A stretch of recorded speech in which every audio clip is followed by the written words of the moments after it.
Macam papa tak baca. Jadi mama geram, mama pun ceritalah kan. Tapi bukanlah menghina macam sampai ke tahap mengaibkan dia. Membuka aib, tak ada. Cuma dalam cerita ni kalau boleh kita menghormati pengantin baru yang dah ada anak kecil dan cucu. Itu je. Itu je. Tak kisahlah kalau mereka nak beromantik kan. Nak beromantik dalam bilik ke, dalam rumah ke. Tak ada kisah.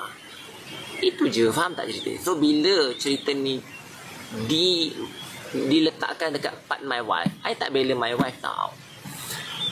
Bila apa pun yang berlaku, mereka sharing dengan kita. Dan budak-budak ni kan selalu buat video. Kita tak pernah ulas apa-apa tau. Ni hari ni Papa ulas. Papa ulas pun untuk nak clarify apa perkara yang berlaku. Oh, jadi kan netizen kan bertanya time the live. Masuk orang tu buat tu, adik you menangis. Betul ke 1.5 juta? Kan masuk. Saya dah bagi tahu dengan mama, saya dah senyap. Faham tak? Senyap, jangan cakap. Tapi dia pun geram lah tengok adik dia menangis, adik dia terseksa, anak. You faham tak?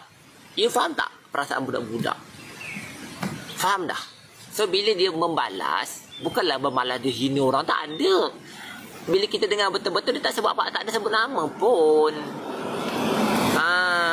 Tak sebut nama pun. Kalau cerita pasal benda-benda ni, keluarga saya besar, ipar dua saya besar. Dia tak sebut nama pun. Cuma kami ni dah lah tengok budak tu menangis, budak ni mengadu. Kita dah bagi dia orang kesabaran, dah bagi ketenangan. Dan bila masuknya benda tu, isteri saya mungkinlah bercerita, tetapi tidaklah sampai mengaibkan orang. Faham tak? Itu je. Tak ada pun saya dengar dia cakap lebih. Cuma dia kata jangan mencapak.